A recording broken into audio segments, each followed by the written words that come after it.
Yeah. All right. Well, welcome everybody.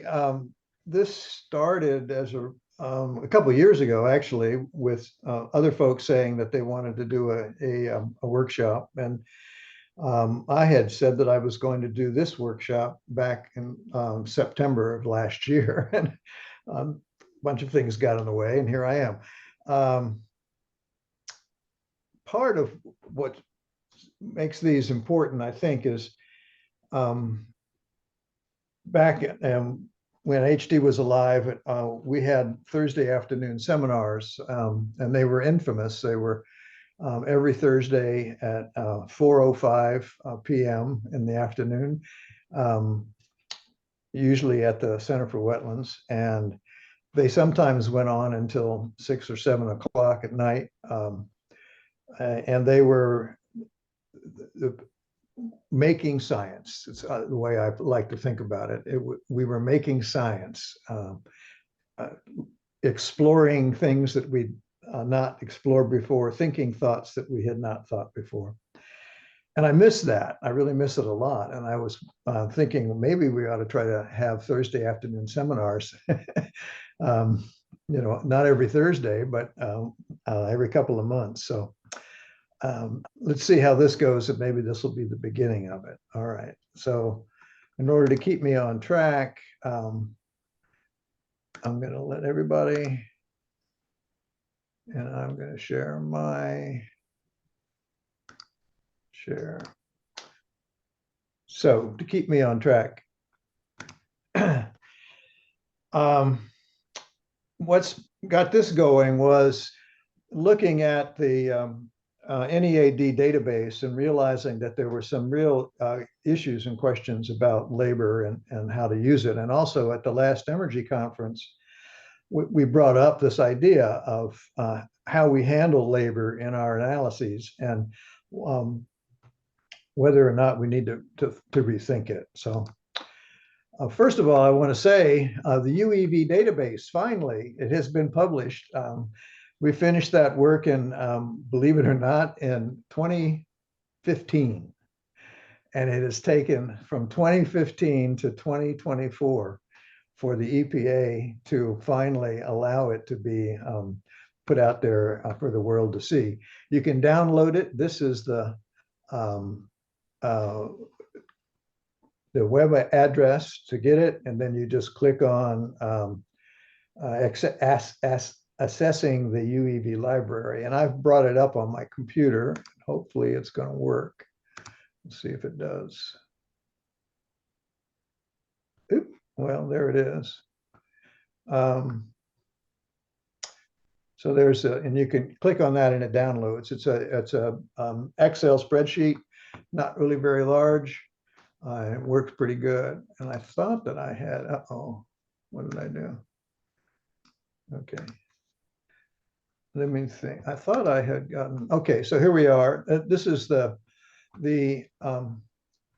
main page of all the materials and energies. Oops, go back. And there's two things I want to, I can't touch my, okay. There are two things that I wanted to bring to your attention. One is that there is a column of units, and you have to pay close attention to those. And these are the UEVs, transformities and specific energies. And the column right before it is the column that gives you what units they are. So they're in SEJs per megajoule for energies, and SEJs per gram for materials and so forth.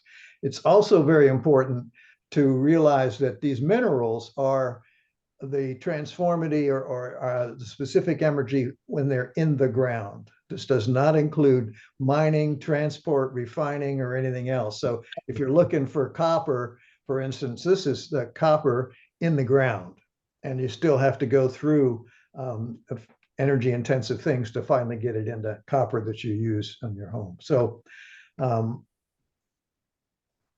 going to click on that, and theoretically, okay. So this is the live, this is it now, the live thing. And so there's renewable earth energy flows, Then there's a whole series of water, fresh water, in the ground, in wetlands, on the surface, so forth, in rivers. And then a whole series of minerals. There's not every mineral in the world, but there's a fair number of them. And then aggregates like clay and basalt and things like that, perlite, ocean ions, atmospheric gases, and then land occupation. These are kind of weird, but this is just the Emergy driving a square meter per year of a tropical or subtropical moist broadleaf forest, for instance. And these are the main biomes of the planet. And then biomass from a lot of those same ones, the specific energy per gram carbon, soil, again, specific energy for gram carbon of different soil types, wood. And finally, we get down to the fossil fuels way down here at the bottom. And again, it's either in kilograms here or megajoules. And then finally, some radionuclides. So that's Mark, you may need to scroll your screen or something, because the other ecological factors you're just describing weren't visible on the screen share. Or you may need to flip to a different screen. Oh, really? You don't see Yeah, any? I couldn't. What do you see right now? Still the renewables, water, and minerals, but it didn't scroll down to the other ecological or biome factors. Okay. So what happens if I click here? Now, what do you see?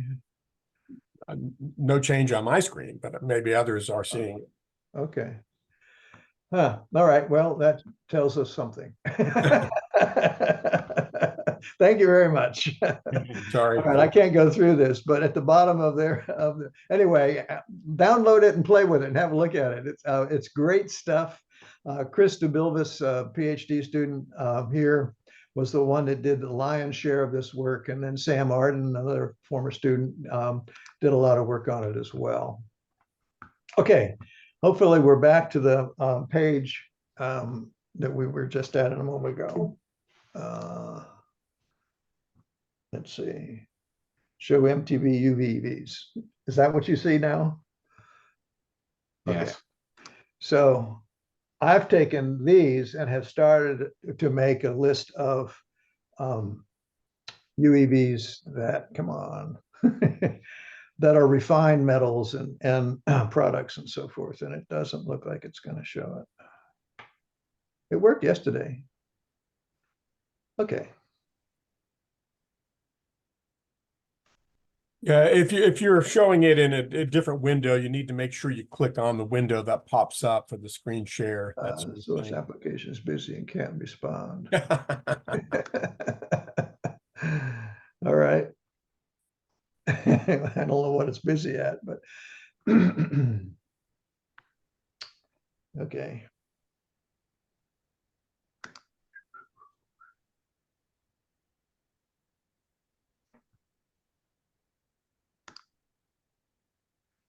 Oh, huh? Yeah. I wonder if I can go backwards. All right. Okay. So we're going to do it.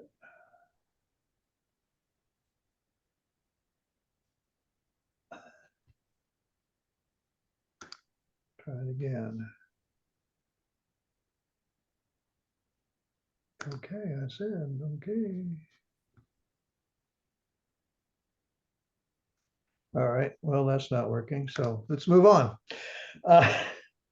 So this is really about labor and services. I just wanted to show you those UEVs. It's an incredible source of information that everybody needs if you're doing some Emergy accounting. Always remember, we never pay money for energy and resources. We only pay for labor and services to provide them. So we never pay the environment. So I'm going to start with this diagram. This is the family unit. And people need several things in order to to live.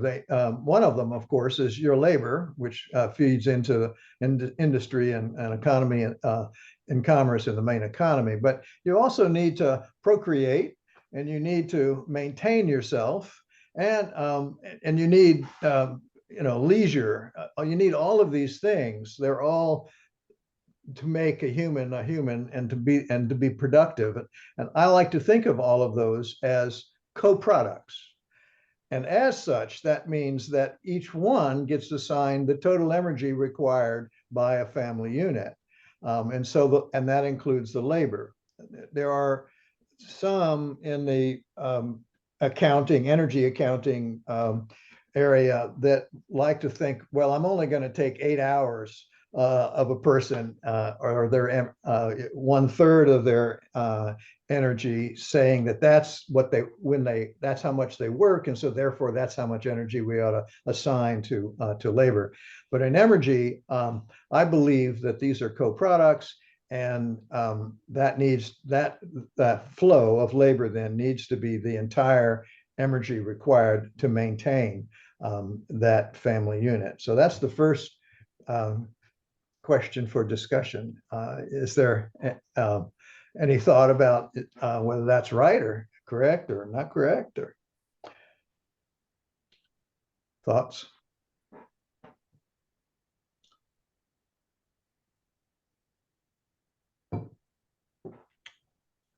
That's my coffee. I'm still drinking coffee yet. Mark, I'd go ahead and offer that, I was thinking, well, the co-products, maintenance and all that often have their own additional sources of renewables and imported and the like to go ahead and make them full. But I suppose for the purposes of coming up with Emergy values, it wouldn't necessarily change anything, because this is about as condensed as you could make it. You might have, in a sense, replicate pages of this that deal with each of those other inputs or feedbacks. Yeah, you're thinking like a person who's at leisure out in their boat in a lake someplace or something, and so therefore there's some more Emergy there. Yeah, there's a whole separate path of that industry and commerce box that feeds or supports each of those pathways you're defining. Sure, but if that is part of what they purchased, then it would be on this pathway right here, right there. Yeah, it works as a summary. So, but I mean, just by simply having it for labor, doesn't necessarily underscore the complexity of all the content of that pathway feeding back to the family unit. Yeah, sure. It may include education and information. Sure, that's here as well. I ran out of room, but you're right. There ought to be education and information. Yeah, culture in general. Yeah. So if we buy that, then the Emergy of labor is simply the wages that are paid. That's this flow right here, times the Emergy money ratio of the economy that this person is involved in. And that then leads us into a whole bunch of other things. But okay. You could do it per hour, but that's a lot of extra calculations to figure out what's the Emergy per hour of the average wage earner or whatever. But the wages, in a way, correspond to the hierarchy of professions. We pay engineers a lot more than we pay people that work in McDonald's restaurants or something, and so their contributions are higher. All right. So the next thing is to say that labor and services are separate concepts. So here is a production process that's using a non-renewable harvesting non-renewable energy from the earth, coal or an ore body or something, and the production process. There's the product, and then this is the infrastructure, all of the stuff it takes to do that, and then there's energy and materials that are required, and in all processes, there's three requirements: energy, materials, and information. Now, where's the information? Well, the information is there in labor, and there's also information in services as well. But labor is the direct input of human effort to a production process. That's this flow here. And the services are the indirect input of human effort in a production process, sometimes referred to as background inputs. So if you are LCA savvy, then those are as a background input of, and it is labor, but it's not the direct input. It's the services that are required to make the materials and to harvest the energy and to transport it, blah, blah, blah, everything that's required. All right, so we then have services, and to evaluate those, well, how do you evaluate them? Well, you use the money that's paid for them. And where do you get that? Well, the sale of the product, the dollars that come in for that are they either pay for services or they pay for labor. So the total of the sales are going to services or they're going to labor. Well, the first thing somebody says is, well, what about profit? Well, yes, there's profit, but I would say that is the money going to the shareholders and so forth, who are in some respect providing the services necessary for all of this whole thing too. Yeah, investment is certainly part of services. I was thinking even, governmental regulation and all that goes into managing, right, regulating those flows would be part of services, and that's taxes, the tax right? flow. Yeah, exactly. Right. So the way to get this, of course, is just to subtract the labor costs. And again, the money cost. And then if you multiply that by the EMR, you have the Emergy of the labor. And if you multiply then what's left over by the EMR, the Emergy money ratio, you have the Emergy of the services. So the evaluation of services requires knowing the money income. So here's the income minus the wages gives you the services. And then the wages times the EMR gives you the labor Emergy. Of course, that's the income coming there. Okay. All right. So where does the EMR come from? The EMR is computed by dividing the total Emergy U by the GDP. Now, this is now the economy of the country that we're talking about, that where the labor is or where the production is. And the GDP is the money going round and round. And the U is measured at this point. And so it brings up a very interesting question. If there are services and goods that are going out of this economy, should they be subtracted from U in order to have just the Emergy that is driving the circular flow here from. So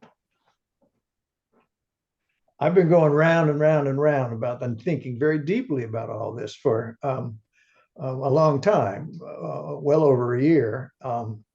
But in the past 2 weeks, nonstop almost, trying to understand all of these flows and how they somehow interact. So the question is where do those services do the greatest amount of work? Where are they having the biggest impact? So, management of exported services probably still circulates within your GDP because, in a sense, that's where profits are and all that kind of stuff. But the work done, say it's consulting in an outside market, that's really to the benefit of the outside market. Now, there are some goods we'll see in a moment that don't go through this production process. They're not goods. They're usually resources that are harvested. Think, for instance, Saudi Arabia or one of the countries that are digging up coal or taking oil out of the ground, and they export it without really doing anything to it. So that we never add into. I'll show you in a moment. We don't add into the economy. But what if I sell cars and there goes the car out of here? But to build it required all of the Emergy here. So it's a question: should we subtract something for exports? And we'll get back to it in a moment. But right now, the way we calculate the EMR is to divide U, which is the total Emergy used in the economy, by the GDP.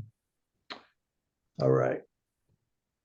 So Emergy indices, this is a production process. This is what's being sold. This is not the economy now. This is just an individual process that has some environmental service and maybe has some local non-renewable inputs.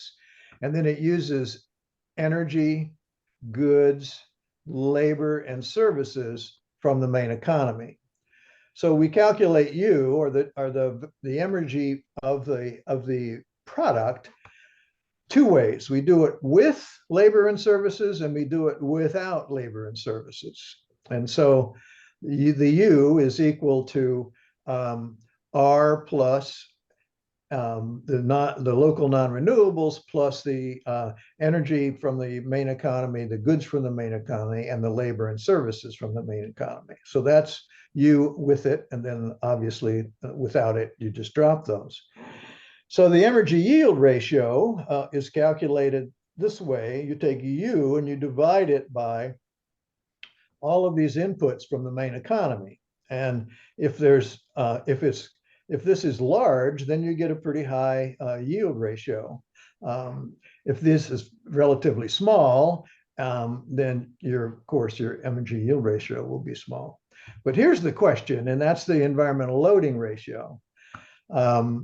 Should labor and services be part of the environmental loading ratio, especially the services part, if those services were done somewhere else? I mean, all of that is a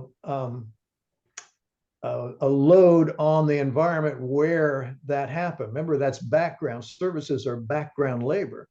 So should the services that happened over here in the main economy be considered part of the load on this environment here? And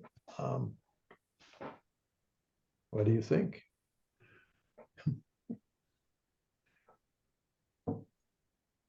Well, I guess it depends on the perspective and on the boundaries. On the boundaries. I mean, if you're looking for like a global perspective of the environmental loading ratio, maybe you should include it. Or maybe you can calculate it with and without. Of course. Okay.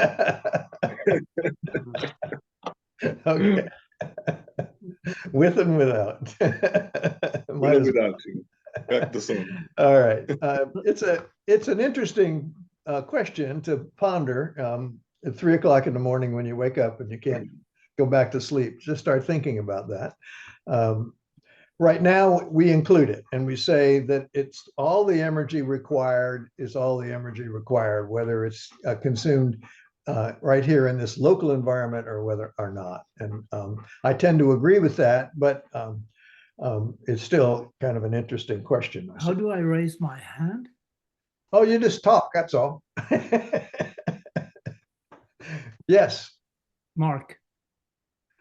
Yes, I think it's very logical to include labor and services independently how large area I'm studying, because all the transformatives are based on from these earth processes, and all the systems we are looking at are open and interdependent on each other. So I really have a hard time to understand why we should exclude labor and services from any of the indices. Okay. Yeah. I tend to agree, but it's still a thorny little question, you know. Is it if I'm trying to understand the environmental impact in a local environment here, there it is. This is an agricultural field in Sweden, in northern Sweden, and these services commanded a bunch of Emergy somewhere else and was used somewhere else. Okay, and I see that Francesco has his hand up. Yeah, People can just jump in and say something. We don't. You don't have to raise your hand. May I speak? Sure. Okay, just 1 second to, I agree with Torbjörn, and I would like to point out that, you know, if Emergy idea is to overcome what economists used to do, that is externalizing, you know, the burden of something we make, to exclude labor and services in this calculation of such an important indicator like environmental loading ratio would be follow, you know, something that is in principle rejected by the very essence of Emergy, as far as I knew that. Mhm. So this is Fanny speaking. I totally agree with Ganella.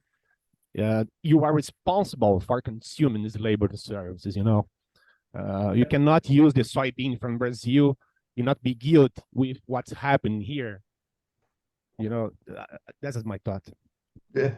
You know, Mark, if you imagine the services turned out to be really huge, just based on the scaling of what's being incorporated into the production process, how would you ever justify excluding it? You know, you're thinking it's supplemental, maybe we don't count it, but what if it was the dominant component? Why would you ever think about leaving it out? I'm posing the question. I understand. It's a retaurical why to everybody. So if it were dominant, you'd feel really uncomfortable ignoring it.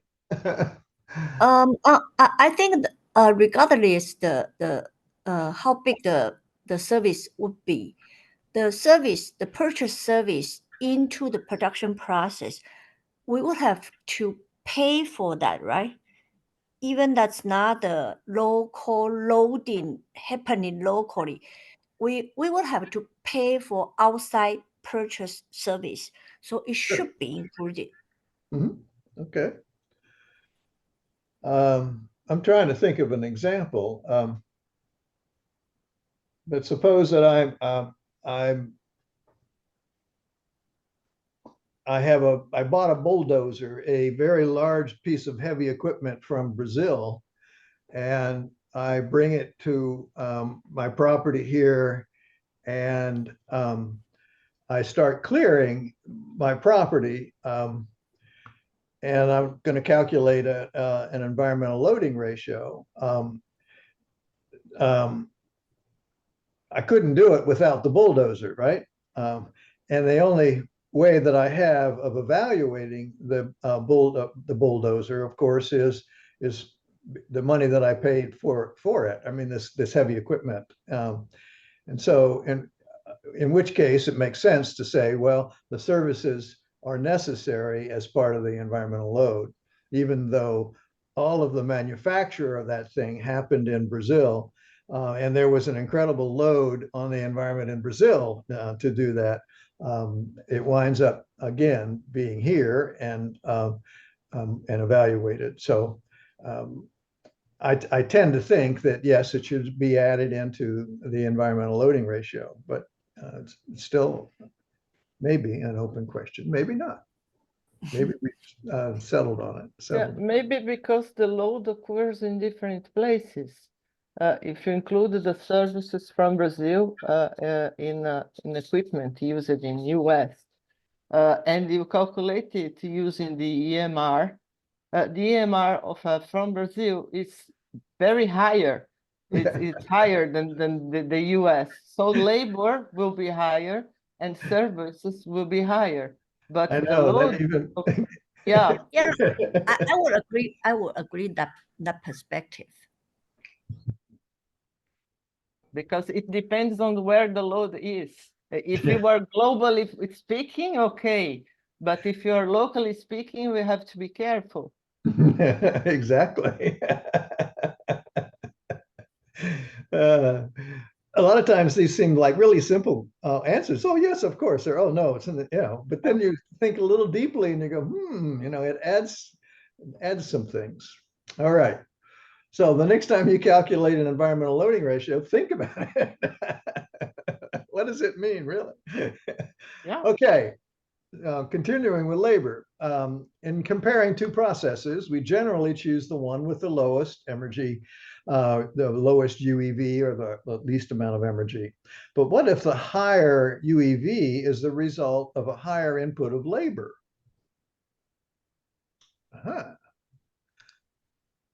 So lately, especially since AI is threatening to take jobs, we must ask, why is labor bad?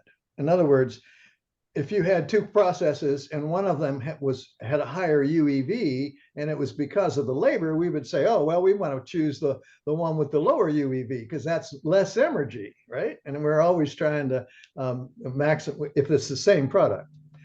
Prior to recent times, economic decisions were almost always against labor. If you needed to cut costs, you cut labor.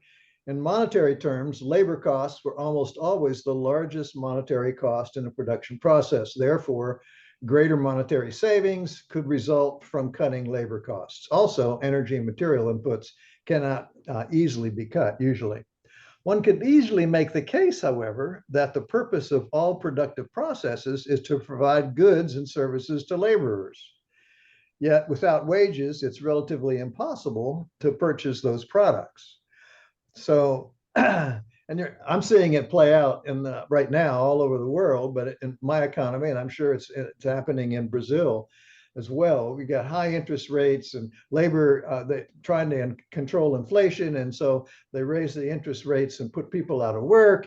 And the whole idea is, why are we doing all of this? Oh, well, to employ people, but wait, we're going to put them out of work in order to make the cost of things get less.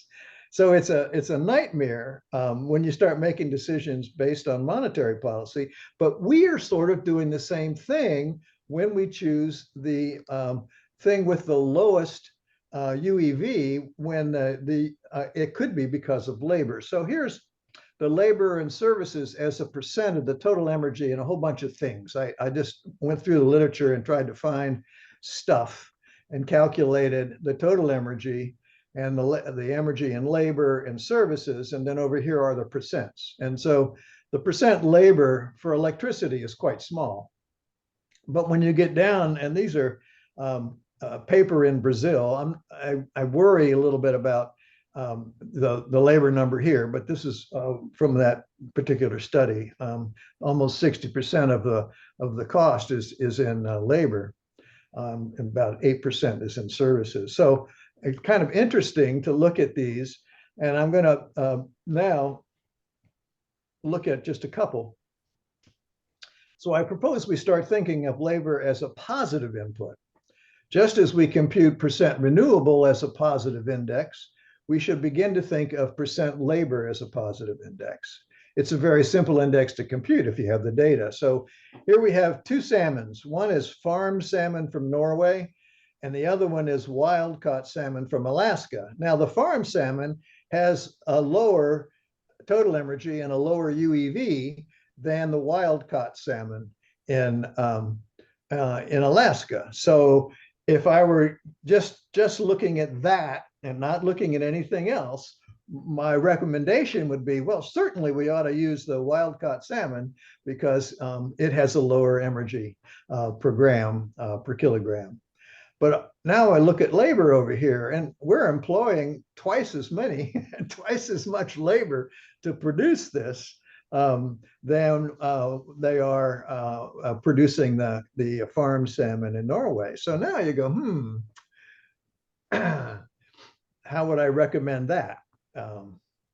Which one should I choose? And here's catfish in the U.S. and Pangasius is a catfish in Vietnam. This is from our recent work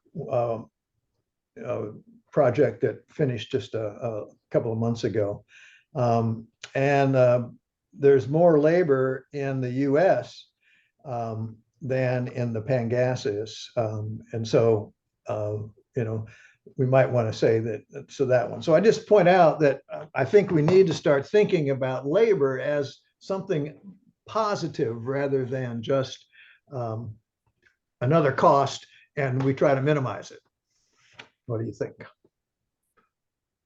Mark, so there's the presumption that the salmon farmed in Norway is 100% equal to the salmon, which is wild caught. There's no difference in contaminants in the meat and all that kind of stuff. We're assuming they're 100% equal product. So you would argue then for the higher labor input as the preferable one, but you know, I always thought it was under maximum power that you'd opt for the lowest total energy, because that means that there's other energy available for other work in the system, and that the one with the least energy was in fact that which was most efficient in terms of production, and that all That's what we've been doing. That's right. all competing processes are aiming to achieve the highest output with the least amount of total energy. That's what we've been doing. Yeah. And we don't consider contaminants or anything else. We've never done that. So wipe that off, you know. Can't talk about that one. I'm not suggesting that we don't do what we've been doing. What I am suggesting is that we consider that. I agree with this. I mean, we can compare processes or systems based on the total U and the UEVs without labor and services, so to choose the least energy ones. But then we compare the percentage of labor, and the higher the better. I mean, something like that. Right. So this is misleading, because this is the total with labor and services. And what you're suggesting is that we should make the comparison without labor and services. And then the next thing is to look at the percent labor and services as the second evaluation. Good point. Very good point. I might add over here, in the catfish, the reason that this percent services is so high is the transport from Vietnam to the United States. And so that adds a fair amount to the total cost, whereas the catfish are produced in the US. I mean, I can see a big bias here based on how much is paid in different nations. I mean, the same job like in Italy and in Norway. In Norway is paid so much more, for instance. So maybe we should start using something similar to the purchase power parity. I mean, in order to equalize the national differences. And this is about the labor, about the services. Sure. I see another problem. Yeah. If I buy like a smartphone, like from a Chinese company, and I buy an iPhone, how much I'm paying because of the little Apple here, and how much I'm paying because of the like material smartphone. Sure.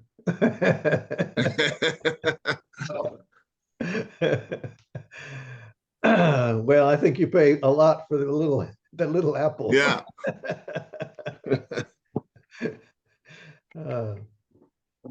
Well, you pay a lot for the ecosystem, I should say. Yeah. I mean, I like the fact that all of my peripheral stuff works really well together. My earphones and and I don't have to spend a lot of time trying to figure it out. But the point you made, in general, in countries that pay less, labor, their Emergy money ratios are higher. And so you wind up Yeah. with, and that's a great study. I mean, there's a wonderful study to look at that and see how much parity there is between, Vietnam, they pay very little. I mean, it's 25 cents a day or some crazy thing. But their Emergy money ratio is higher. But obviously it's not high enough to compete with a percent labor in the US. But that would be a really interesting one to try and flesh out, excuse me.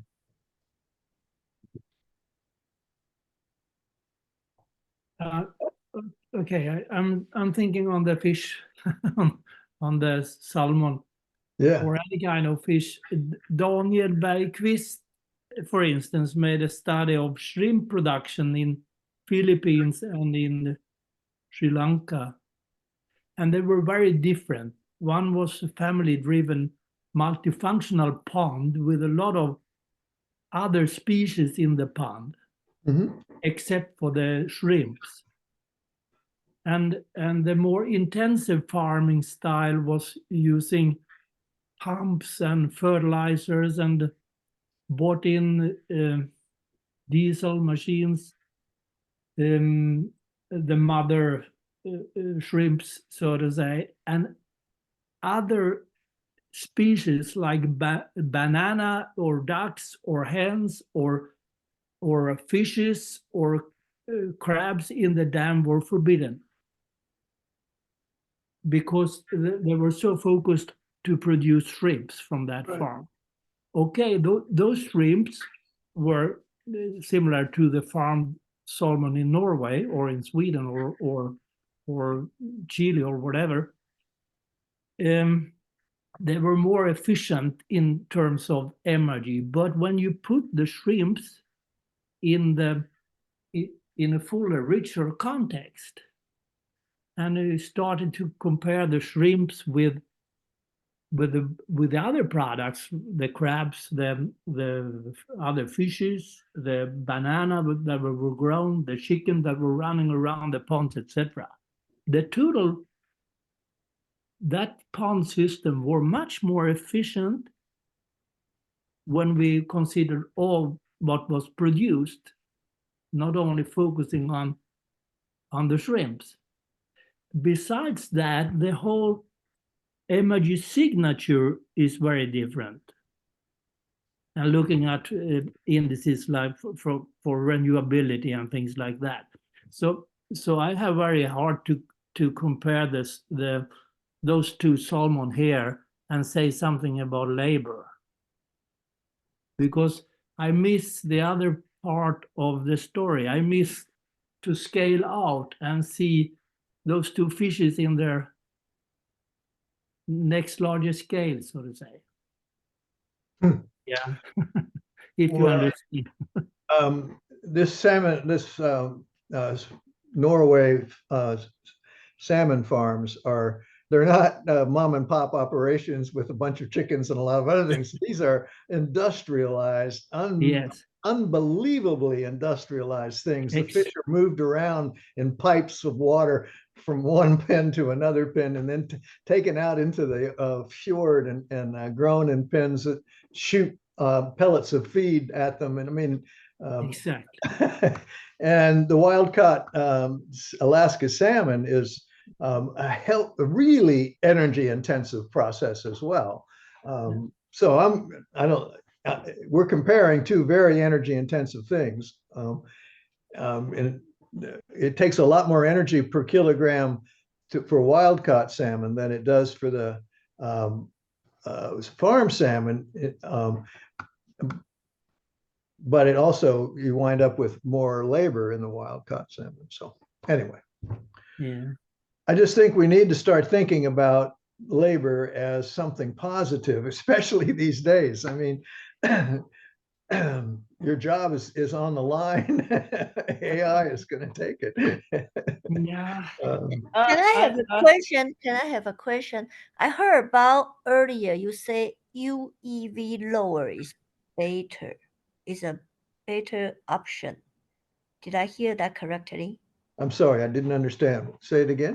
Did you say we want the lower UEV, like Yes. compared to Yeah. process?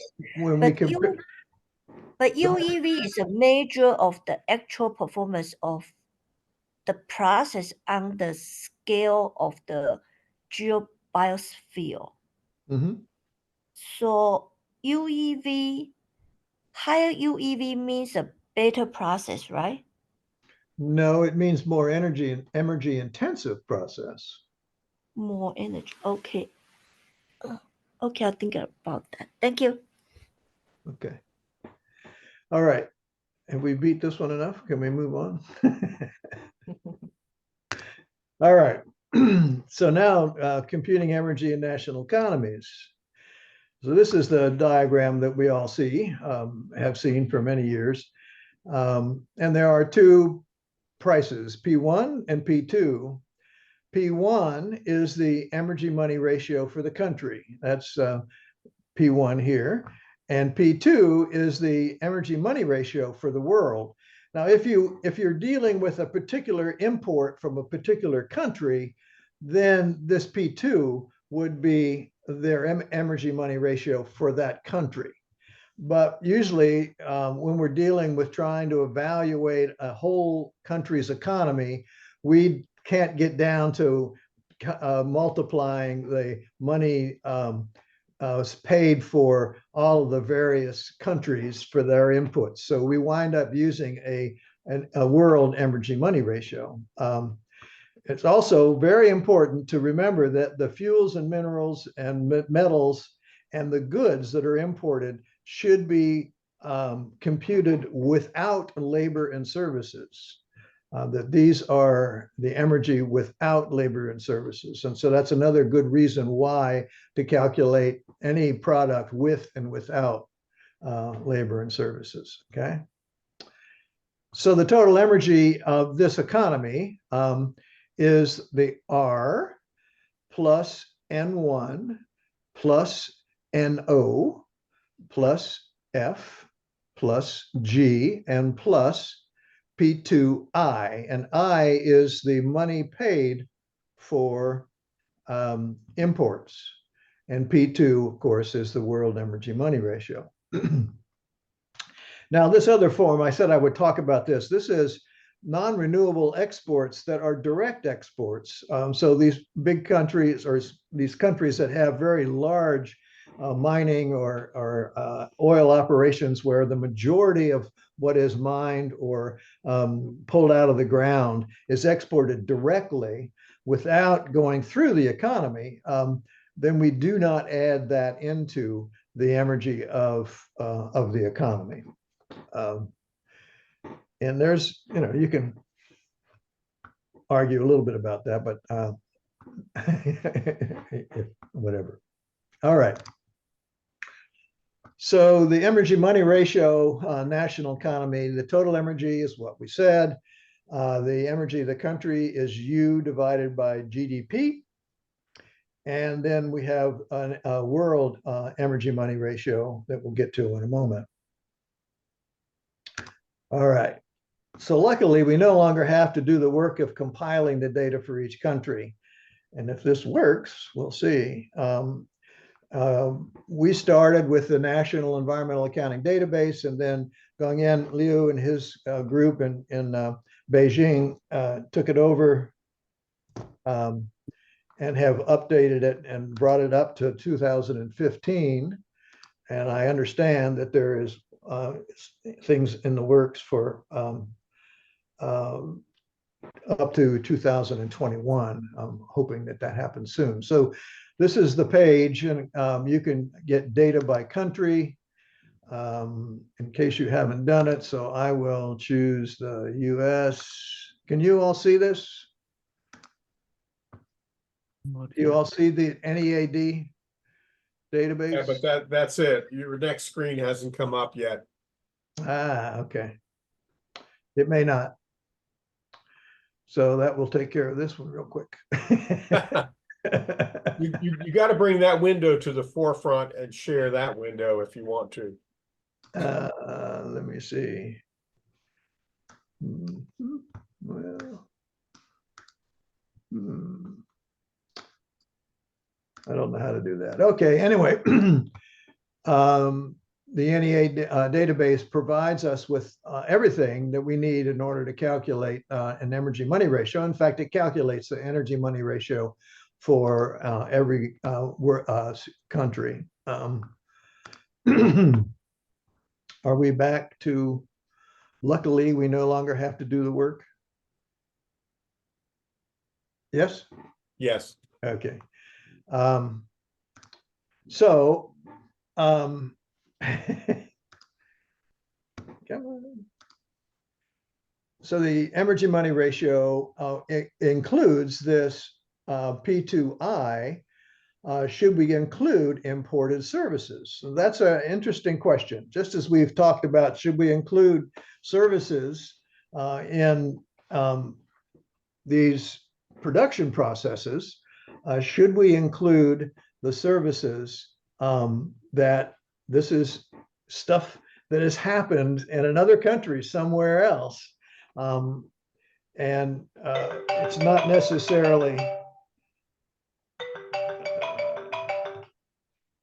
I put that thing on.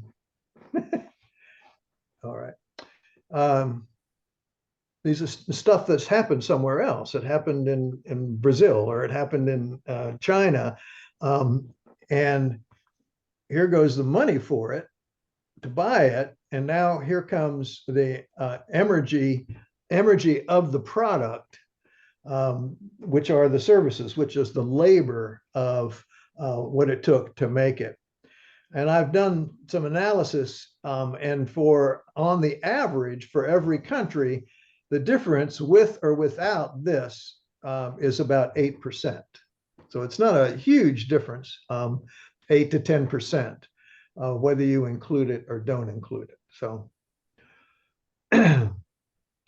my personal opinion is yes, we should include it, but we must include it in everything then, as I think we've sort of said all along, in each one of these things.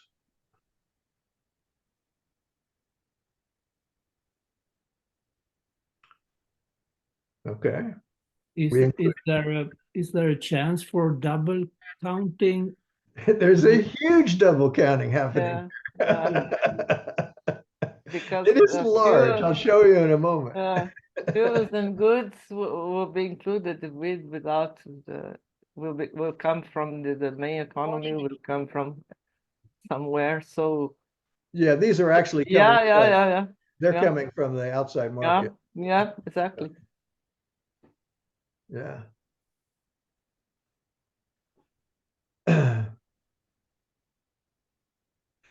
So just to show you how much. And oh, go ahead. To include this services from imported goods, what's the meaning of it?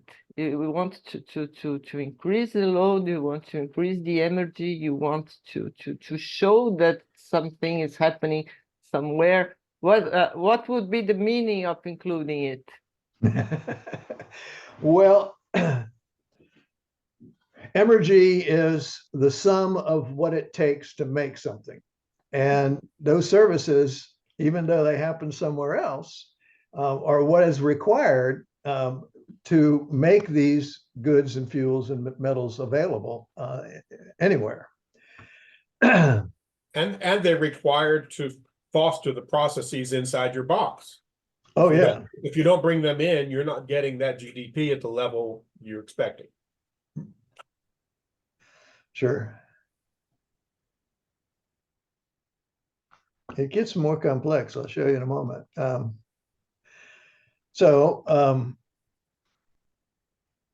going to skip that one. So here's the world economy, the Emergy of the world. And this is independent world data. This is not from the NEAD. This is data from the British Petroleum and from the Food and Agricultural Organization and from the British Geological Survey. And it's for 2015. I haven't updated it to 2021. I will one of these days. And the global renewable energies. So this is the globe now. This is not a particular country. This is the entire globe. Is 12. And then here's all of the stuff. Society released energies, non-renewables, and then non-metal minerals, and then the metals, bauxite all the way to zinc. And these are the 10 or 11 or 12 of the biggest ones. After this, they get so small that the quantities are not even worth worrying about. And you can see even these, there's some that are really big and very important: iron and aluminum. They just take precedence over everything else. So it's kind of intriguing. Of the total released, 46% is oil and coal and a little bit of soil erosion, but mostly oil, natural gas, and coal, and a little bit of the mineral content in soil erosion. The non-metal minerals are huge. The biggest one, of course, is limestone, which is concrete, and then the aggregates. And then the other stuff, phosphate rock, I thought would be big, and it's not very much, and gypsum not either. And they represent about 35%. And then the metals wind up representing only about 9% of the total. So this is the total then of the globe times 10 to the 24th. So this is independent data that is just the release of this stuff. I mean, digging it out of the ground and putting it into the world economy. And now, if we look at the NEAD, and this is the sum of all of the country use. In other words, the sum of all of the energy used by countries. That includes P2I, that includes the imports from other countries. Notice the difference between the independent data and the NEAD. GDP, both of us are about the same. This is the CIA data, this is the NEAD data, same thing. So the Emergy money ratio for independent data says that it's about 1.75 E12 SEJs per dollar. The NEAD says it's 3.6 times 10 to the 12, 2 times greater. And the difference is, of course, that the total Emergy of the independent data is just R plus N1 plus NO. And the total Emergy for the NEAD includes those plus F plus G and P2I. So when somebody said, that's double counting, it is. It's twice. It's really interesting. Just something to ponder. At the global level, labor doesn't matter. It's already covered, is what you're saying. Well, no, it's because there it is right there, right? P2I is essentially all of the services. I mean, that's the labor. Mm-hmm. But it's also, you got to understand, it's also F and G. So if you import a car from China to Europe, then that is stuff that was mined somewhere and ore was maybe moved to China, and then it was put into a car, and then the car was moved to someplace else. So that Emergy has been counted several times in the process of going places. And in fact, it winds up that everything is being counted almost twice, which is intriguing. Now, people have said for years, when we have co-products, we put the Emergy in both, right? So if you have a co-product from something, you say, well, the Emergy of what it takes is assigned to both, and it doesn't bother us when we say, well, that's double counting. You've got more energy coming out of a process than going in. And we always say, yes, but that's what it takes to make it.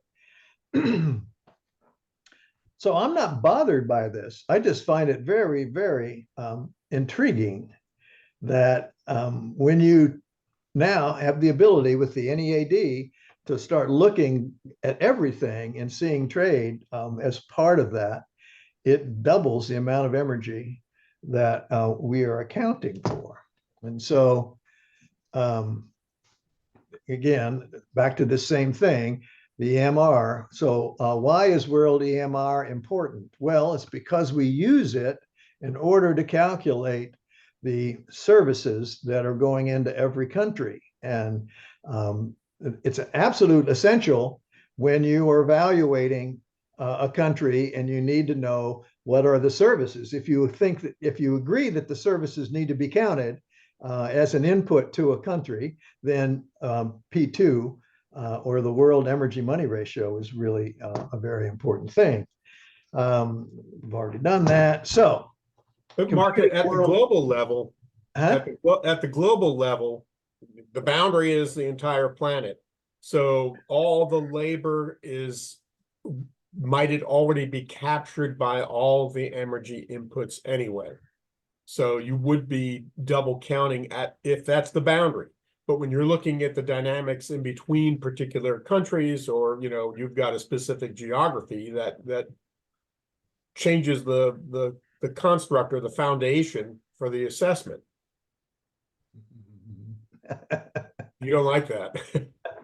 Well, wait and we'll see. Okay. So this is computing a world EMR with imported services. In other words, I'm including them. That's the NEAD data. And here is all of the data of 180 some countries that had complete enough data that I could do it from the NEAD 2015. Here's the average of that data. Look, and these, notice that there's very few that are anywhere close to the average. All right, and this is SEJs per dollar. The median value says half of the data is above and half of it is below. It doesn't look that way, but according to the spreadsheet, that's the median, 7.3. And then if you do a weighted by the GDP, this is the Emergy Money Ratio for the average for the world. So 3 different ways of computing it. It also turns out if you just add up the U's for every country and add up the GDPs for every country and divide, you get the same number. It's 3.6 E12 SEJs per dollar.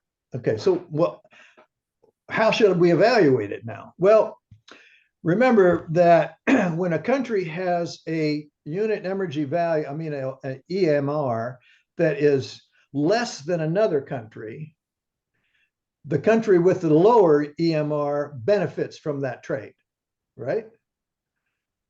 In other words, if the US, here's the US EMR, trades with Mexico, here's Mexico, we're benefiting 3 to 1 every time we make a trade, dollar for dollar. So the lower EMR has a much higher benefit. And so if we use the average for the planet, the global, then everybody's higher. And it makes no sense. It makes absolutely no sense at all.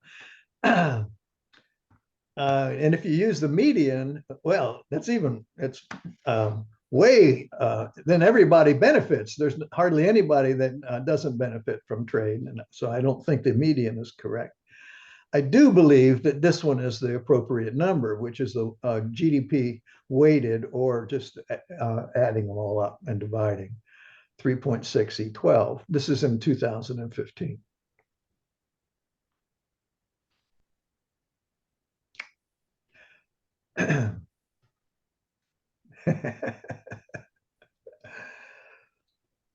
If you take the imported services out, it's a minor difference. All right.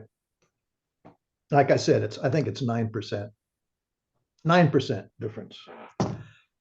So here's a world EMR without services included, and it's 3.3. With services included, it's 3.6.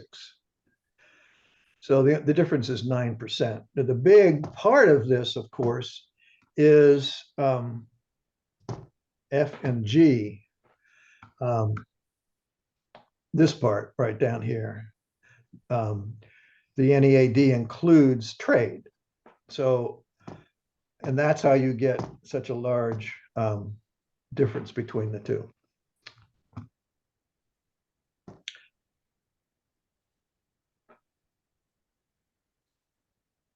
So if you want to leave out P2I at the global level, then you also have to leave it out of the countries. Otherwise, when you compare a country EMR to the global EMR, you're including it in one and not in the other one. So you have to do it the same way. My suggestion is we just include it. It changes the number by 9% globally. It may change things a lot more on an individual country basis. Some years ago, I think we discussed this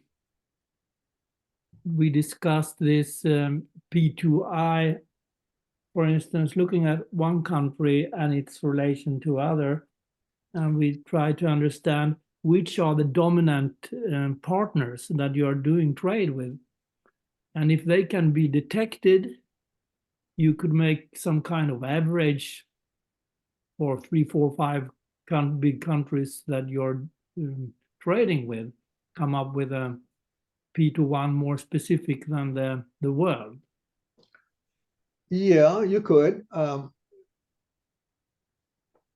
I hesitate to do something like that, because then if you try to compare it to other countries, you've done a special case for this particular one and have an Emergy money ratio that doesn't reflect necessarily how the other country was computed. If you do them all that way, if you could figure out how to do every country and take the top 4 or 5 of its trading partners and calculate a P2R for that, a P2 for that would be okay. I have a question.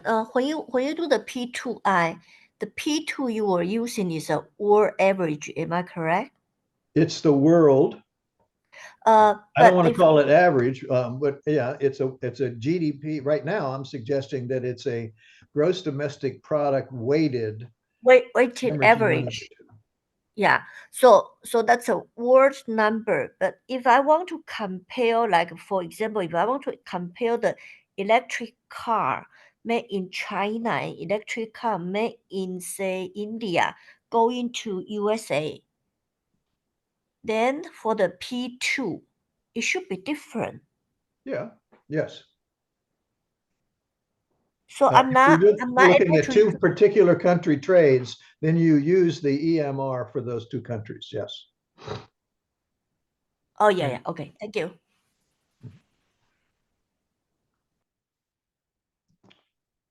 All right. Everybody's silent on this one. Maybe you don't care, which is okay, but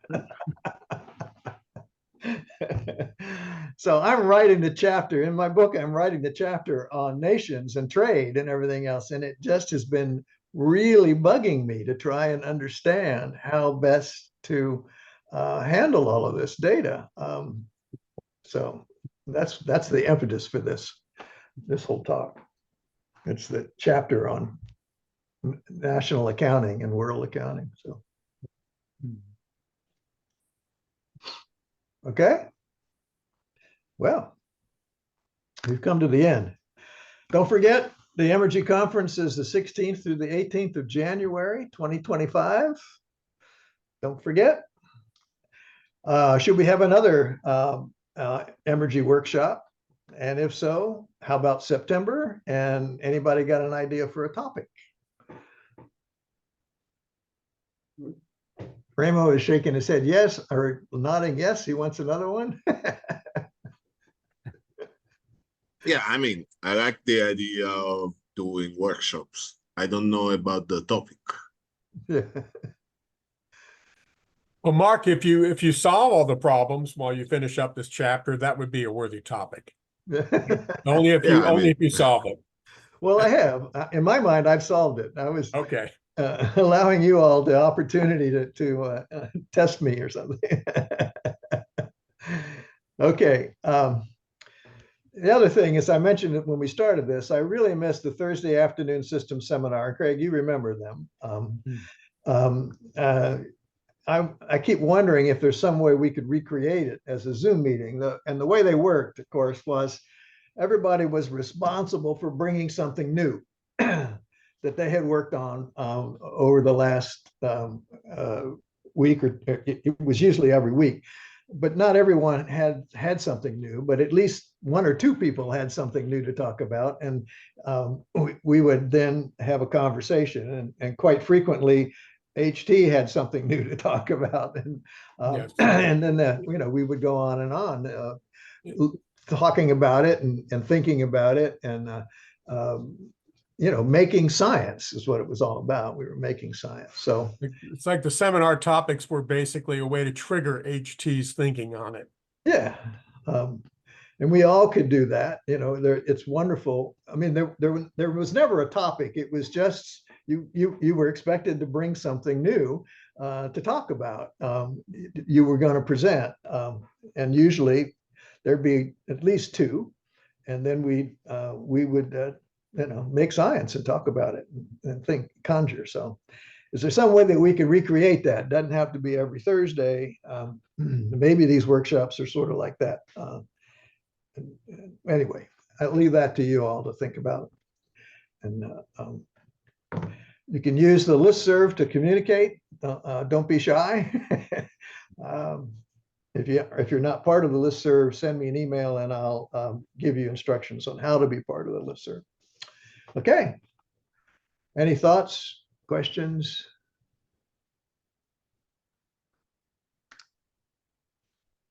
Yeah, thank you very much, Mark, for this opportunity. And hopefully we can continue in one way or another. Yeah. Yeah. Just when's the book coming out? Yeah, well, this is what 10 years in the making. I thought it might. I'm down to 2 chapters. I got just 2 more chapters to do. Then I have to go back to the very beginning and go through it again because it's been so long that, my thinking has changed in some cases. I've already done that once when we changed the baseline from 15.83 to 12. Then I had to go back to the very beginning and start over again and redo the whole, it's been real. Anyway, maybe this year. I'm trying real hard. Look forward to it. I mean, the big topics are always labor and services, information, the book, the database, and the standardization. In that order, right?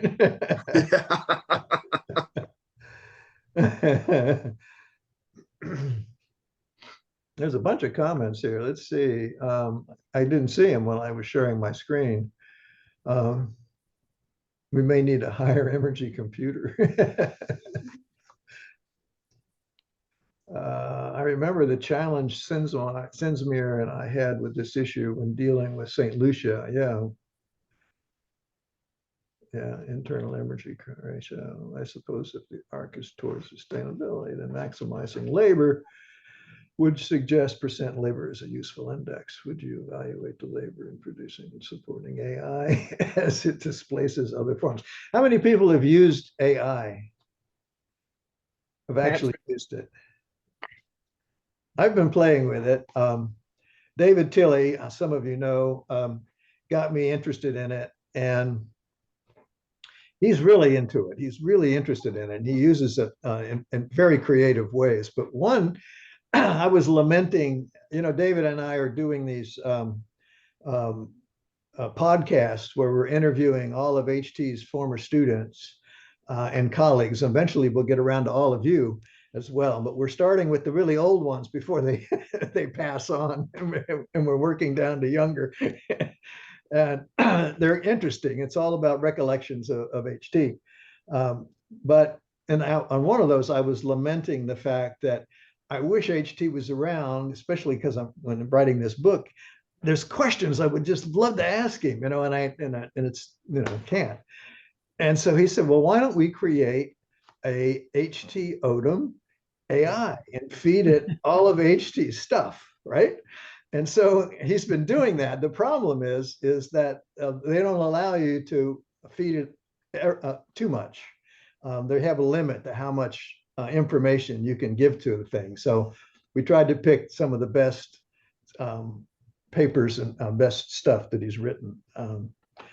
And so he and I have been playing with that, but I've also been asking it, you know, fairly serious questions. And my feeling is right now it's sophomoric. In other words, the answers that I get are what I would expect from a freshman or a sophomore in terms of deep knowledge. And what is it? I mean, all it's done is they've trained it on the internet, and there's no science, no journal articles in AI right now. It's all just Wikipedia and, you know, blah blah blah. So it's very sophomoric at that scale. So it's more summarizing rather than analytical. Oh yeah, there's absolutely no analysis at all. But at some stage, somebody's going to have to do an Emergy analysis of AI as well, because from what I understand, it's incredibly energy expensive. It is, you know, but information is energy expensive. Yeah, well, that's why I tossed that in there when you were getting into labor, and that if labor's being displaced, what is the Emergy displacing it? And it may well, in fact, is electricity be higher. So, you know, manual labor is where it's at. That's, yeah. I need to go rake some leaves. Yeah. All right. Yes, the recording will be posted on the Emergy Society website. Right. All right. Well, again, Good. it's been fun. It's great seeing everybody. Thank you. Right. Send Thank you, me your Mark. ideas about what we do next. Really nice. It would be very nice to, you know, continue every couple of months, get together and talk about stuff. Yeah, Talk science, make science. All right. I think that's a good idea. Bye-bye. Thank you, Take care, Mark. everybody. Bye. Great Bye-bye. seeing you. Bye. Bye bye. Bye. Bye-bye. Hmm.